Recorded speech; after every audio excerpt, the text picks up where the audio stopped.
semua, saya Cikgu Tang. Dalam video ini, Cikgu akan menerangkan esei bab 3 perubahan keseimbangan ekonomi 3 sektor bahagian yang kedua. Sekiranya anda belum lagi tonton video yang lepas, anda boleh klik kepada link atas penjuru sebelah kanan anda. Video ini merupakan lanjutan daripada video yang lepas.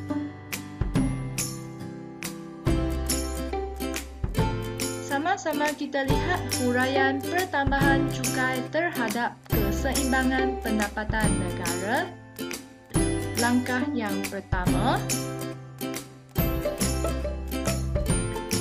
iaitu keseimbangan asal. Keseimbangan asal dicapai di titik E di mana Y sama dengan AE dan pendapatan pada Y.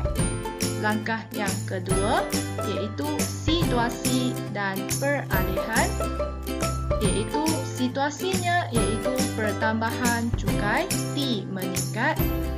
Dengan itu C berkurang, perbelanjaan berkurang. Dengan itu AE jatuh. Apabila AE jatuh, di mana fungsi AE beralih ke bawah. Langkah yang ketiga iaitu proses. Proses di mana ia berlakunya lebihan AS. Dengan itu stok bertambah dan akhirnya firma mengurangkan output. Langkah yang keempat iaitu keseimbangan baharu. Keseimbangan baru dicapai di titik E pada Y sama dengan AE1 pada pendapatan Y1. Langkah yang kelima iaitu kesan di mana pendapatan negara menurun. Sila ikuti step by step ini iaitu A. Asal, S. P. Situasi dan peralihan, P. Proses, K. Keseimbangan dan juga K. Kesan. A, S, P, P, K, K. Asal, situasi dan peralihan, proses, keseimbangan dan kesan. Sama-sama kita lihat klon STPM 2017, soalan ulangan, soalan 24. Soalannya iaitu dengan menggunakan gambar rajah perbelanjaan agregat pendapatan AEY, huraikan bagaimana kesan peningkatan cukai terhadap keseimbangan pendapatan negara. 10 markah.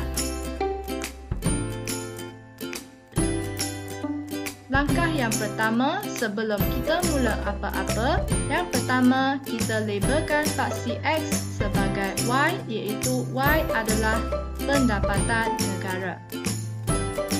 Untuk paksi Y, kita labelkan ia sebagai AE dan jangan lupa untuk labelkan O origin. Di sini kita lihat keluk ini adalah merupakan keluk AEY. Langkah yang pertama iaitu lukiskan garisan Y sama dengan AE di mana Y sama dengan AE merupakan garisan 45 darjah. Langkah yang kedua, lukiskan garisan AE kosong sama dengan C kosong campur I campur G dan kita lukiskan garisan putus-putus ke bawah di mana Y adalah Y kosong dan kita labelkan titik keseimbangan sebagai E kosong. Langkah yang ketiga iaitu apabila T naik, C turun. Di mana apabila C turun, di mana C mengalami perubahannya, di mana pengurangan C. Langkah yang ketiga iaitu kita lukiskan garisan AE1. AE1 sama dengan C1 campur I campur G. Dan kita lukiskan garisan putus-putus ke bawah dan kita labelkan sebagai Y1. Titik keseimbangan kita labelkan sebagai E1. Dan di sebelah E0 ini, E0 A. Kita labelkan E0 A, di mana titik ini kita labelkan sebagai titik A.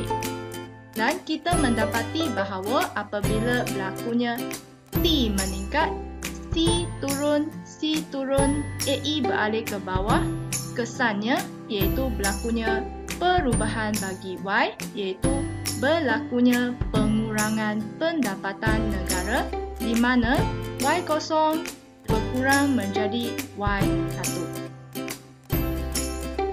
Raja ini 2 markah. Sama-sama kita lihat kesan daripada peningkatan cukai, iaitu T meningkat. Yang pertama, cukai meningkat. Kedua, perbelanjaan penggunaan menurun. Yang ketiga, iaitu AE turun. Yang keempat, Y turun. Yang kelima, Y turun melalui proses pengganda.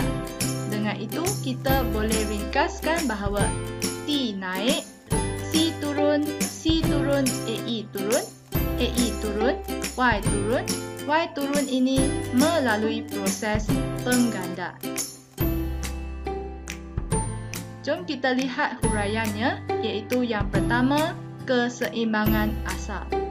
Keseimbangan asal dicapai pada titik E0 apabila Y sama dengan AE0, iaitu C0 campur I campur G, 1 markah, pada pendapatan negara Y0, 1 markah.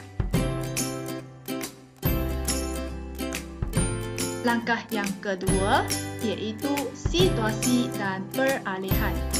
Huraiannya, apabila berlaku peningkatan cukai, perbelanjaan penggunaan menurun, 1 markah, menyebabkan keluk perbelanjaan agregat akan beralih ke bawah dari AE0, iaitu C0 campur I campur G, ke AE1, iaitu C1 campur I campur G, sebanyak perubahan C, dan perubahan C adalah sama dengan MPC darab dengan perubahan T, 1 markah. Langkah yang ketiga, iaitu proses pada pendapatan negara yang asal, iaitu Y0, berlaku lebihan AS sebanyak E0A, 1 markah, dan stok bertambah. Ini mendorong firma mengurangkan output, 1 markah. Langkah yang keempat, iaitu keseimbangan baharu. Proses ini berterusan sehingga keseimbangan baharu dicapai di titik E1 apabila Y sama dengan AE1, di mana C1 campur I campur G pada pendapatan negara Y1, 1 markah. Langkah yang kelima, iaitu kesan. Kesannya, pendapatan negara menurun dari Y0 ke Y1 melalui proses pengganda sebanyak perubahan Y sama dengan K darab dengan perubahan C, 1 markah. Ringkasannya, apabila T meningkat, C menurun, iaitu ia akan membawa kepada AE turun, Y turun. Sebentar tadi cikgu telah pun membuat huraian, iaitu terdapat 5 langkah. Langkah yang pertama iaitu keseimbangan asal, iaitu pada titik E, Y sama dengan AE pada pendapatan Y. Langkah yang kedua iaitu situasi dan peralihan, iaitu apabila T meningkat, YD turun, C turun, AE turun, fungsi AE beralih ke bawah. Langkah yang ketiga iaitu proses, iaitu berlakunya lebihan AS, stok bertambah dan ini menyebabkan firma mengurangkan output. Langkah yang keempat iaitu keseimbangan baharu di titik I pada pendapatan Y sama dengan AI1 pada pendapatan Y1. Langkah yang kelima iaitu kesan, di mana pendapatan negara menurun. Jadi, kita perlu ikuti step by step ini, iaitu A, asal, S, situasi, P, peralihan, P, proses, K, keseimbangan, K, kesan. Setakat ini sahaja untuk perkongsian kali ini. Jangan lupa like, subscribe dan share dengan rakan-rakan anda yang lain YouTube channel Cikgu Tang sekiranya video ini membantu anda dalam